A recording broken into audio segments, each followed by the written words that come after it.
सो dear students, आज की जो टॉपिक है वो है प्रोपोगेशन ऑफ एरर। तो आज की टॉपिक क्या है? Propagation of error. तो प्रोपोगेशन ऑफ एरर को स्टार्ट करने से पहले आपने से पहले का जो लेक्चर स्टडी किया उसमें क्या था? How to express an error. तो how to express an error में हमने क्या सीखा? एब्सोल्यूट एरर सीखा, मीन एब्सोल्यूट एरर सीखा, फिर हमने उसका रिलेटिव एरर निकाला और फिर क्या निकाला हमने? परसेंटेज एरर फाइंड आउट किया। तो आज की इस प्रेजेंट हेडिंग में हम लोग प्रोपोगेशन ऑफ एरर्स स्टडी करेंगे। प्रोपोगेशन ऑफ एरर का मीन्स क्या हुआ? प्रोपोगेशन ऑफ एरर का मीन्स ये हुआ कि प्रोपोगेट मतलब आगे की तरफ क्या हो जाना? प्रोपोगेट कर जाना, यानी कि जो एरर है वो आगे की तरफ प्रोपोगेट कर जाएगा। कैसे प्रोपोगेट कर जाएगा? एक छोटी सी ट्रिक से स्टडी करते हैं। मान लेते हैं कि एरिया हमने फाइंड आउट करनी चाहिए। क्या फाइंड करना चाहते हैं? एरिया। किसकी? रेक्टेंगल की एरिया फाइंड करना चाहते हैं। और ये बताई गई कि जो एरिया है वो है 12 मीटर स्क्वायर।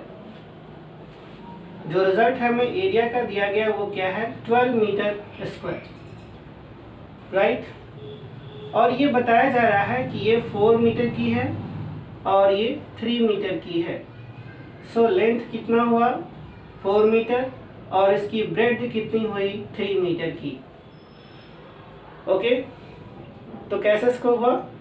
जब एरिया फाइंड आउट किया so area is equal to क्या हो जाए? Length into breadth.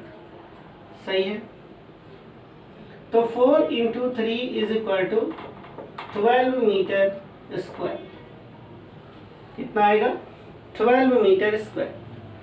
लेकिन अब हम इसे जब मेजर करेंगे, लेंथ मेजर करेंगे और ब्रेड्थ मेजर करके तब एरिया जब फाइंड आउट करने की कोशिश की जाएगी तो क्या होता है? तो हमने मेजर किया और लेंथ की वैल्यू कितनी आ गई? 4.1 मीटर और ब्रेड्थ कितना आ गया? 2.9 मीटर, राइट। अब हम इसे जरा मल्टीप्लाई कर देते हैं तो एरिया हमें क्या मिलेगा? L इंटू बी, मतलब मैं मान लेता हूँ L डैश ई क्या है? B dash. तो जब हम इसे मल्टीप्लाई करेंगे 4.1 इंटू 2.9, सो मल्टीप्लाई कर लेते हैं। 4.1 2.9 9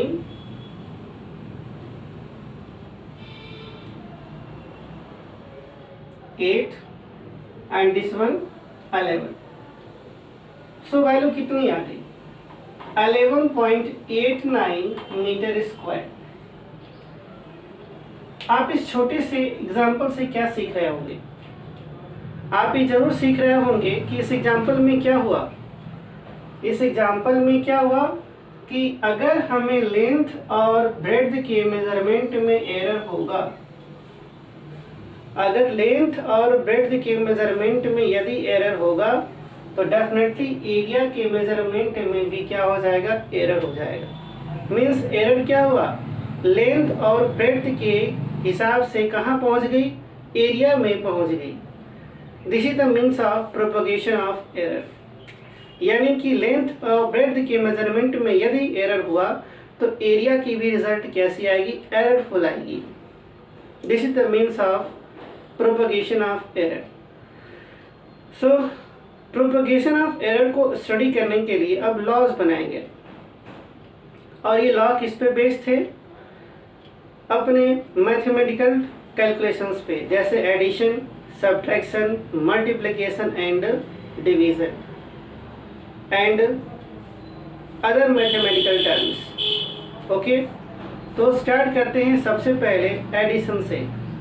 ओके, तो सपोज करते हैं कि एडिशन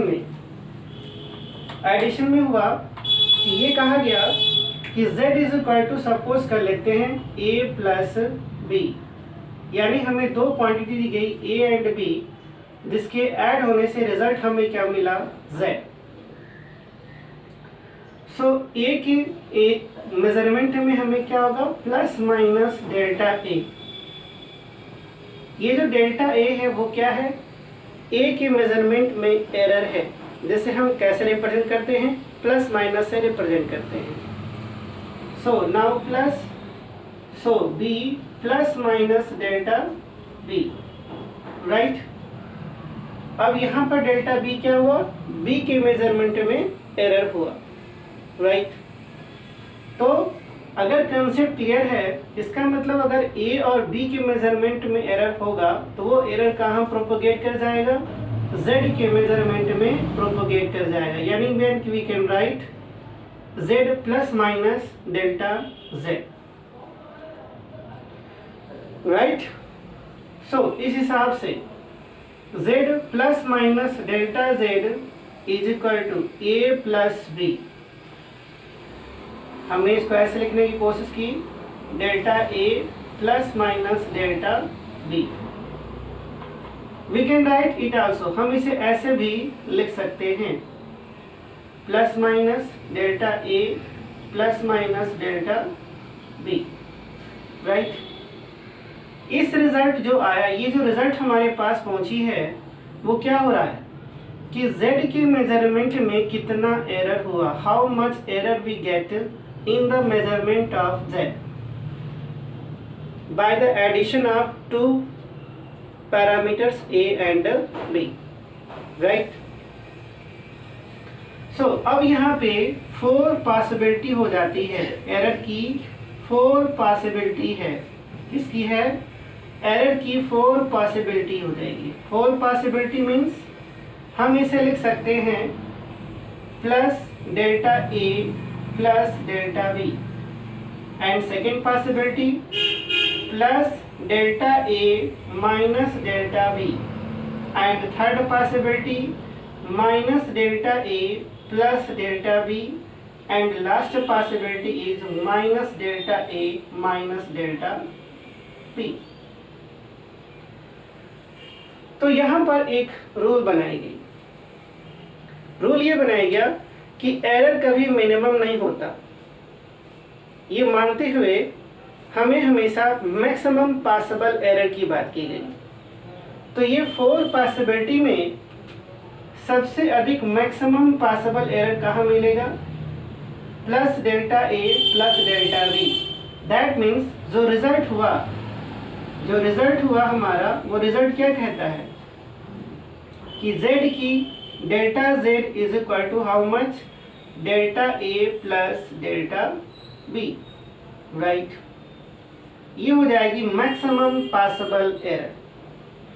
क्या हो जाता है, maximum possible error in the measurement of z। So dear students, ये जो हमने स्टडी करने की कोशिश की वो किस में है, एडिशन में स्टडी करने की कोशिश की है। सो एडिशन में z में हमें कितनी एरर मिली, delta z is equal to delta a plus delta b। ये हुआ। एक एग्जांपल नोट करते हैं। एग्जांपल में एक लेंथ है L1, उसकी वैल्यू है 2.4 प्लस माइनस 0.1 सेंटीमीटर। L2 है 3.1 प्लस माइनस 0.2 सेंटीमीटर। ये एक एग्जांपल के तौर पे मैं यूज करना चाहता हूँ। अगर टोटल लेंथ फाइंड करनी है तो L1 प्लस क्या करना पड़ेगा, L2।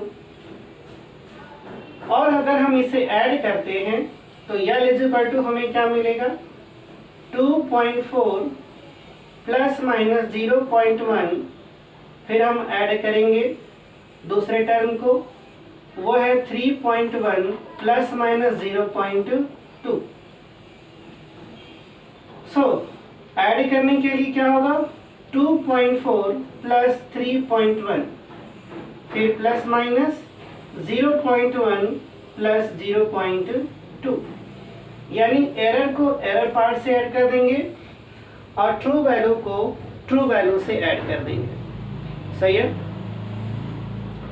तो ऐड करते हैं तो L इज इक्वल टू क्या हो जाएगा, 5.5 plus minus 0.3 centimeter. This is the result in the length measurement of these two, L1 and L2. So dear students, ये बात हो गई किसकी, एडिशन की. ये फर्स्ट रूल हुआ किसमें, how to check propagation of error in addition. So इसी तरह से हम फॉलो करेंगे किसमें, how to check error, propagation of error in subtraction. Okay now, तो अब हम स्टडी करने जा रहे हैं किसमें, सबट्रैक्शन में, a माइनस b. तो a का जो रिजल्ट हुआ वो कैसा हो जाएगा, a is equal to a plus minus delta a. b की मेजरमेंट वैल्यू क्या है, b plus minus delta b. हमने यहाँ माइनस लगा दिया एज पर द रूल. अब a और b के मेजरमेंट में यदि एरर होगा तो वो एरर कहाँ प्रोपोगेट कर जाएगा, z में प्रोपोगेट कर जाएगी. तो z में ये प्रोपोगेट कर गया. सही है. अब z में प्रोपोगेट करने के बाद हम अब इसे सॉल्व करते हैं. और कैसे सॉल्व किया, यहाँ पे हो जाएगा a माइनस बी, ये ले लिया. अब इस माइनस कैसे मल्टीप्लाई करेंगे तो हमें यहाँ पे चेंज हो जाएगा, क्या हो जाएगा, माइनस प्लस हो जाएगा. सही है. ओके. अब हम क्या करते हैं, z की वैल्यू a माइनस बी है. z की वैल्यू क्या है, a माइनस बी. तो हमारे पास रिजल्ट क्या आ जाएगा, like this, plus minus delta a minus plus delta b. अब हम लोग के पास फिर से 4 पॉसिबिलिटीज है. बट पहली पॉसिबिलिटी क्या है, plus minus delta b. Right. पहली पॉसिबिलिटी क्या है, plus delta a minus delta b. Second possibility plus delta a plus delta b. Second possibility हो गई. थर्ड पॉसिबिलिटी में क्या है, minus delta a minus delta b. And fourth possibility is minus delta a and plus delta b. Once again हमें क्या कहा गया है, हमेशा क्या लेनी है, maximum possible error find out करनी, और maximum delta a plus delta b. Right. तो इस तरह से ये चीजें होती. एक बार यहाँ पे गौर करने वाली बात क्या है, हमने एडिशन भी किया और सबट्रैक्शन भी किया. तो जो एरर का, जो प्रोपोगेशन का जो रिजल्ट आ रहा है वो क्या रहा है, ऑलवेज पॉजिटिव. क्यों, क्योंकि हम क्या ले रहे हैं, मैक्सिमम ले रहे हैं. Right. Always keep in the mind, my dear students, always keep in the mind कि एडिशन हो या सबट्रैक्शन हो, एरर जो होगा वो हमेशा क्या होगा, ऐड हो जाएगी. राइट. आइए फिर से एक एग्जांपल स्टडी करते हैं. एग्जांपल को स्टडी करने के लिए मैं यहीं पे थोड़ा सा से मैनिपुलेट कर देता हूँ. मैं इसे बना लेता हूँ 4 और इसे बना लिया 3. राइट. तो अब हमें क्या करना है, L1 माइनस L2. क्या करेंगे हम लोग, L1 माइनस L2. तो L1 minus L2, L is equal to L1 की वैल्यू है 4.4 plus minus 0.3 minus 3.1 plus minus 0.2. So L is equal to 4.4 minus 3.1 फिर प्लस माइनस. क्या रूल है कि सब्ट्रैक्शन हो या एडिशन हो, ऑलवेज एरर क्या होते हैं, ऐड कर दिए जाते हैं. सो क्या होगा, 0.3 प्लस 0.2. सो रिजल्ट क्या हो जाएगा, L is equal to 1.3 plus minus 0.5 centimetre. Right. तो प्रोपोगेशन एरर में ये जो 2 पार्ट हमने स्टडी किया उसमें क्या बताया मैंने कि ये जो दोनों पार्ट होंगे वो किस पर बेस हो गए, एडिशन और सबट्रैक्शन में. सो डियर स्टूडेंट्स, मैं उम्मीद करता हूँ कि ये दोनों पार्ट है, एडिशन और सबट्रैक्शन विथ एग्जांपल, आप इसे एंजॉय करें, इसे समझने की पूरी कोशिश करें. ये आपके कंपटीशन पॉइंट ऑफ व्यू से भी क्या होता है, वेरी वेरी मच इम्पॉर्टेंट है. और माय डियर स्टूडेंट्स, जब भी घर से बाहर निकलें मास्क पहने, राइट, और सोशल डिस्टेंसिंग को हमेशा क्या करें, फॉलो करें, और समय समय पर अपने हाथ को क्या करें, सैनिटाइज करें, और साथ ही इस टॉपिक को भी क्या करें, एंजॉय करें, और इसे समझने की क्या करें, पूरी कोशिश करें। So thank you students.